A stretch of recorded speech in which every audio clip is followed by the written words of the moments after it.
दोस्तों, मैं अनूप सिंह आज विशेष के इस अंक में आपका बहुत बहुत स्वागत करता हूं।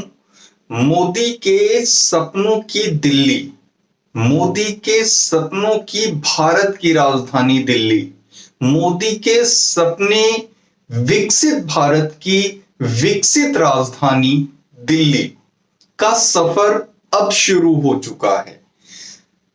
वर्षों से उन्होंने अपने दिल में यह सपना पाल रखा था कि भारत की राजधानी, विकसित भारत की राजधानी, विकसित दिल्ली कैसी होगी। उनके मन में स्पष्ट था, क्योंकि प्रधानमंत्री बनने से पहले भी शायद ही दुनिया का कोई ऐसा बड़ा देश हो जहां मोदी गए नहीं थे। मोदी जब से संघ के साथ जुड़े, जब से भाजपा के साथ जुड़े, उन्होंने दुनिया के हर देश का दौरा किया। किस लिए दौरा किया? क्योंकि उनको सारी दुनिया को देख लेना था, सारे भारत को देख लेना था। भारत का एक भी ऐसा जिला नहीं होगा, करीब 650 जिले हैं कुल राज्यों को मिलाकर के। हमारे देश में जितने भी राज्य हैं, हर जिले में मोदी कम से कम 1-2 रात जरूर रुके हैं। तो वो पूरी दुनिया को, पूरे भारत को देख लेना चाहते थे, समझ लेना चाहते थे, जान लेना चाहते थे। प्रधानमंत्री बनने के बाद उनका यह अनुभव उनके बहुत काम आता है। तो जब प्रधानमंत्री बनने के बाद, प्रधानमंत्री बनने से पहले तो उन्होंने पूरे देश और पूरी दुनिया को देखा ही देखा, लेकिन प्रधानमंत्री बनने के बाद भारत के प्रधानमंत्री की हैसियत से जब वो दुनिया के विभिन्न देशों में वहां के राष्ट्राध्यक्षों से मिलने गए या किसी तरीके की अंतरराष्ट्रीय समिट में पार्टिसिपेट करने गए, तो वहां की चमचमाते शहरों को देख करके, वहां की चमचमाती राजधानियों को देख करके, क्योंकि किसी भी देश का राष्ट्राध्यक्ष जो है अपने देश की राजधानी में ही रहता है, राजनीति का केंद्र वही शहर होता है। तो उन चमचमाती हुई राजधानियों को देख करके मोदी अपना मन कहीं महसूस कर रह जाते थे कि भारत की राजधानी, उनके भारत की राजधानी, उनके सपनों के भारत की, सपनों की राजधानी दिल्ली वो कब बना पाएंगे। तो अब वह अवसर आ गया है कि मोदी अपने सपनों के भारत की राजधानी, सपनों वाली राजधानी दिल्ली को वास्तविक रूप देने जा रहे हैं। ऐसा नहीं कि इससे पहले उन्होंने कुछ किया नहीं, बहुत कुछ किया। मेट्रो का लगातार विस्तार होता रहा। अब जब हम ये सारी बातें कर रहे हैं तो एक शख्स या उसकी मंडली दिल्ली में ऐसी बैठी हुई थी जो हर तरीके के विकास के कार्यों को उसने अवरुद्ध कर रखा था, रोक रखा था। मेट्रो विस्तार की फाइलों को 2-2, 3-3, 4-4 साल तक उसने अटका के रखा था। केजरीवाल ने वो फाइल पे साइन ही नहीं करता था। मेट्रो में क्या होता है कि आधा पैसा जो है केंद्र सरकार लगाती है, किसी भी राज्य में मेट्रो बन रही है, और आधा पैसा वहां की राज्य सरकार लगाती है। वो राज्य सरकारें जो महत्वाकांक्षी हैं, जो अपने राज्य का विकास चाहती हैं, जो अपने राज्य की राजधानी का विकास चाहती हैं, जो अपने राज्य के महानगरों का विकास चाहती हैं, तो वो फंड देने में कोताही या देर नहीं करती हैं, बल्कि उनकी चाह होती है कि कितना उनका राज्य विकसित कर जाए। लेकिन केजरीवाल इससे बिल्कुल अलग थे। सिर्फ मुंह जोरी करके, सिर्फ मुंह चला करके जनता को बरगला लेना और इस तरीके से अपना काम साध लेना, यही उन्होंने किया। इसके अलावा कुछ नहीं किया। सुप्रीम कोर्ट से कई बार फटकार लगी कि तुम अपने एडवर्टीजमेंट पे हजारों करोड़ रुपए खर्च कर देते हो, और ये जो मेट्रो के लिए 400, 500, 600 करोड़ रुपए फेज वाइज पैसा जाता है, एक साथ ही तो सारा पैसा नहीं लगता है। लेकिन वो रिलीज ही नहीं करते थे केजरीवाल। खैर, आज केजरीवाल की बात नहीं करेंगे। तो मोदी के सपनों के भारत की राजधानी दिल्ली के निर्माण का अब काम शुरू हो चुका है। अभी सीएम पद की शपथ नहीं हुई है दिल्ली में, इससे पहले ही यमुना की सफाई का बहुत ही वृहद स्तर पर काम स्टार्ट हो चुका है, शुरू हो चुका है। जब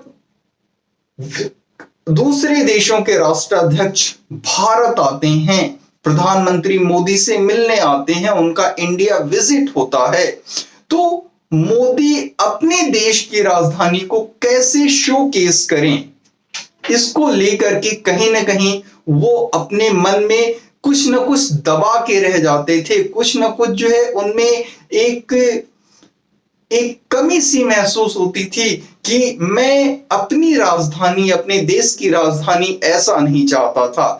दुनिया का कोई ऐसा देश या दुनिया को कि कोई ऐसे देश की ऐसी राजधानी ना हो जिससे हमारी राजधानी जरा सी भी कम दिखे। मोदी ने प्रयास बहुत किए। इतना बड़ा कन्वेंशन सेंटर जो है दिल्ली के द्वारका में बनवाया, यशोभूमि बहुत बड़ा है, अपने आप में विश्व के टॉप जो है कन्वेंशन सेंटर्स में है। भारत मंडपम बनवाया जो अपने जहां पे G20 की समिट भी हुई थी, वो भी अपने आप में एक अनोखा है। दिल्ली में पुलिस मेमोरियल बनवाया, सेना मेमोरियल बनवाया जो है इंडिया गेट के पास में। और तीव्र गति की जो मेट्रो होती है, जिसे हम RRTS कह सकते हैं, जिसे नमो भारत कह दिया गया, उसका निर्माण कराया, जो दिल्ली की राजधानी से करीब 100 किलोमीटर की रेडियस पे जितने भी बड़े शहर हैं, सोनीपत हो गया, मेरठ हो गया, यानी जो उसके अगल बगल के जो है राज्यों के शहर हैं, जिनको एक तरीके से कह लिया जाए कि वो NCR क्षेत्र में आते हैं, जो है नेशनल कैपिटल रीजन, भारतीय राजधानी क्षेत्र के दायरे में आते हैं, वहां से व्यक्ति बहुत आसानी से दिल्ली काम करने के लिए, पढ़ने के लिए या जिस भी वजह से वो आना चाहता है घूमने के लिए, वो आसानी से आ सके, उसकी यात्रा सुलभ हो, सुगम हो और शीघ्र पूरी हो। तो RRTS भी चलवाई। लेकिन फिर भी ये सारी काम करने के बाद भी जो है वो कहीं ना कहीं खुल के काम नहीं कर पाते थे, क्योंकि जिसके साथ मिलके प्रधानमंत्री को काम करना होता है वो राज्यों के मुख्यमंत्री होते हैं। और अरविंद केजरीवाल जो है सिर्फ सत्ता भोगने के लिए, जनता को मूर्ख बनाने के लिए राजनीति में आए थे। वो किसी तरीके के विकास कार्य में जो है पार्टिसिपेट करते, अपना योगदान देते, ऐसे वो कतई नहीं थे। वो नहीं थे, उनकी पूरी मंडली, पूरी पार्टी के लोग नहीं थे। तो अब जबकि जो है दिल्ली के चुनाव, जो विधानसभा चुनाव थे, उसमें जो है भारतीय जनता पार्टी की जीत हुई है और भारतीय जनता पार्टी का मुख्यमंत्री बनेगा, तो अब मिल के काम करेंगे जो दिल्ली के मुख्यमंत्री होंगे और प्रधानमंत्री। भाई जब तक केजरीवाल थे तो उन्होंने अपनी सारी नाकामियों को छुपाने के लिए, अपने सारे बुरे एजेंडे जो है चलाने के लिए, वो हमेशा जो लेफ्टिनेंट गवर्नर होते हैं दिल्ली के, भाई NCT जितने भी जो है नेशनल टेरिटरीज होती हैं, वहां पे राज्यपाल ना होके राज्यपाल की जगह पे जो है लेफ्टिनेंट गवर्नर होते हैं। तो उससे उन्होंने हमेशा रार बना करके रखी, एक युद्ध छेड़ के रखा, जिससे उस केजरीवाल से कुछ ना पूछा जाए, जनता अपनी समस्याएं केजरीवाल के पास लेके ना जाए और केजरीवाल ये समझा सके कि सारी समस्याएं जो हैं वो इसलिए हैं कि लेफ्टिनेंट काम करने नहीं देते, लेफ्टिनेंट गवर्नर काम नहीं करने देते। कितनी धूर्तता है ये, किस स्तर की धूर्तता है। एक व्यक्ति 2 करोड़ लोगों को 12 साल तक जो है चलाता रहा ऐसे अपने हिसाब से, कुछ भी झूठ बोल दिया, दिमागों में भरता रहा। और जो लोग वोट देने जाते हैं वो उसकी रेवड़ी उनको कुछ मिलती होगी या नहीं, वो तो वादा करके मुकर जाने वाला शख्स है, या रेवड़ी का वादा किया है तो शायद मिलनी शुरू हो जाए, इस आस में उसको जिताती रही दिल्ली की जनता। तो जिन राज्यों का विकास होना है वहां जो है मतदाताओं को विशेष रूप से सजग और जो है राजनीतिक रूप से परिपक्व होने की जरूरत है कि कौन ऐसा नेता आएगा जो उनके राज्य को जो है चमका देगा, जो उनके राज्य का विकास कर देगा। बहुत से जो है बस टर्मिनल्स बने दिल्ली में, जो है आपके जो है आईजीआई एयरपोर्ट, जो इंदिरा गांधी इंटरनेशनल एयरपोर्ट है, उसमें टर्मिनल्स ऐड किए गए। अब जेवर में एयरपोर्ट बन रहा है, नोएडा में। तो कहने का मतलब ये है कि अब जो दिल्ली में होगा, चाहे दिल्ली की सड़कें हों, चाहे दिल्ली के पार्क हों, बहुत ही खूबसूरत और बहुत बड़े बड़े पार्क हैं दिल्ली में, एक से एक पार्क हैं। 5 सेंसेस पार्क हो गया, लोधी गार्डन हो गया, सिरी फोर्ट हो गया, बहुत से हैं। तो इनका कायाकल्प, रोडों का कायाकल्प, स्टेडियम्स का कायाकल्प, कन्वेंशन सेंटर्स का कायाकल्प, नए कन्वेंशन सेंटर्स बनना, प्रगति मैदान का कायाकल्प, और सेंट्रल विस्टा तो बना ही रहे हैं, जो अपने आप में जो है एक अनोखी चीज होगी, जो एडमिनिस्ट्रेशन का हब होगा देश का, जहां पे सारे जो है, जहां पे सेक्रेटरीट होगा, जहां पे प्राइम मिनिस्टर हाउस होगा, जहां प्रेसिडेंट हाउस होगा, जहां वाइस प्रेसिडेंट हाउस होगा, जहां पे होम मिनिस्ट्री होगी, जहां पे एक्सटर्नल अफेयर्स मिनिस्ट्री होगी, जहां पे फाइनेंस मिनिस्ट्री होगी, जहां पे डिफेंस मिनिस्ट्री होगी। अभी भी है वहां पे, ऐसा नहीं कि अभी नहीं है, मिनिस्ट्रीज हैं वहां पे, लेकिन प्राइम मिनिस्टर जो है आवास काफी दूर पड़ता है, रेस कोर्स रोड पे पड़ता है। बाद में मोदी ने उसका नाम बदल करके उस रोड का लोक कल्याण मार्ग रख दिया। लेकिन अब ये सारे के सारे जो हैं वो एक विसिनिटी में, एक जगह पे आ जाएंगे, और कार्य बहुत तेजी से चल रहा है।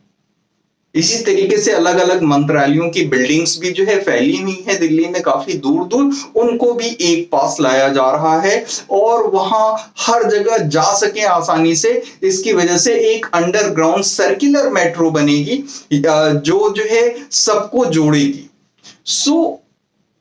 मोदी कितना विस्तृत सोचते हैं, कितना विस्तार में सोचते हैं, कितना दूरगामी सोचते हैं, उनका स्पीड स्केल हमेशा से जो है भव्य और दिव्य रहा है, लेकिन सहयोग नहीं मिल पाता था मोदी को। अब वो विकसित भारत के सपनों की राजधानी बनाएंगे, जो उनके भी सपनों की राजधानी है, जिसकी तमन्ना वो अपने दिल में ना जाने कितने वर्षों से पाल के बैठे थे। और जब वो इस पद पे आए, प्रधानमंत्री के पद पे, तब यह जो सपना था उनका और ज्यादा बलवती हुआ, उसको और ज्यादा बल मिला। तो अब वह दिन दूर नहीं है जब भारत की राजधानी दिल्ली दुनिया के जितने भी बड़े बड़े और विकसित देश हैं, उन सभी की राजधानियों से जो है एकदम उससे 21 ही होगी, किसी से 19 नहीं रहेगी। इसका अब इतने दिन तक काम रुका रहा, 11-12 साल से जो है केजरीवाल की सरकार थी, उन्होंने तो कुछ किया नहीं। शीला दीक्षित की सरकार थी, उन्होंने किसी तरीके का अवरोध नहीं किया, जिस गति से काम चलता रहा उस गति से उन्होंने चलने दिया। हाँ, इतनी ज्यादा जो है महत्वाकांक्षी वो भी नहीं थी, इतना ज्यादा जो है स्वप्नशील वो भी नहीं थी कि इतने बड़े बड़े स्वप्न देखती और उसको साकार करने के लिए बहुत ज्यादा जो है दिन रात एक करती, लेकिन अवरोध उत्पन्न नहीं किया। ऐसे भी लोग ठीक हैं कि गाड़ी चल रही है तो चल तो रही है, उसे थाम देना, उसे पीछे ढकेल देना जैसा केजरीवाल ने किया, वैसा तो बिल्कुल नहीं होना चाहिए। तो अब भारत की राजधानी दुनिया की सबसे बेस्ट राजधानियों में शुमार होगी, बहुत जल्दी शुमार होगी। आप किसी भी पैरामीटर पे ले लीजिए, चाहे वो कनेक्टिविटी हो, रेलवे से, रोडवेज से, रेलवे स्टेशन जो नई दिल्ली का बन रहा है वो भी अपने आप में बहुत ही भव्य है, और वहां से जो है बुलेट ट्रेन्स चलेंगी, और आरआरटीएस तो मैंने बताया वो चलेगी ही चलेगी। एयर कनेक्टिविटी हो गई, बस कनेक्टिविटी होगी, ना जाने कितने बस टर्मिनल्स हैं, कितने रेल टर्मिनल्स हैं अलग अलग दिशाओं में जाने के लिए, उन सब का आधुनिकीकरण हो रहा है। अब उन कामों को कोई लटका नहीं पाएगा जैसे केजरीवाल लटकाते रहे हैं। भाई यमुना की सफाई का वादा किया कि हम अब साफ कर देंगे, अब साफ कर देंगे, पूरे 12-13 साल बर्बाद कर दिए, उन्होंने कुछ नहीं किया। और झूठ बोलने के बाद उनके चेहरे पे शिकन तक नहीं आती। लेकिन इधर दिल्ली के रिजल्ट आए हैं और उधर जो है यमुना साफ होने लगी। कोई पूछ सकता है पहले क्यों नहीं? अगर जो प्रधानमंत्री अब साफ करवा सकते हैं तो पहले क्यों नहीं?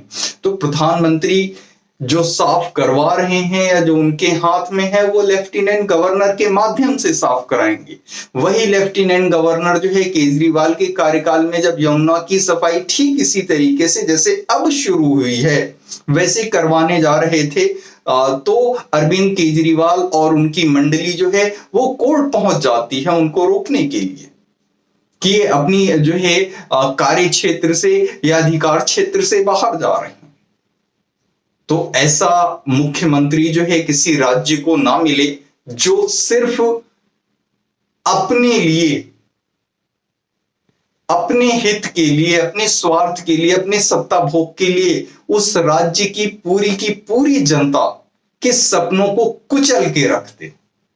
आपने देखा होगा अरविंद केजरीवाल जो अपने आप को आम आदमी कहते हैं, उनका डाइनिंग टेबल देखिए, 56 भोग तो आप भूल जाएंगे, ना जाने कितने 100 भोग लगे हुए हैं। उनका शीश महल तो आप लोगों ने देखा ही। स्वाति मालीवाल बता रही थी कि अंडर एस्टिमेट किया जा रहा है, पर्दे लाखों में नहीं करोड़ों में है, 6 करोड़ के पर्दे लगे हैं।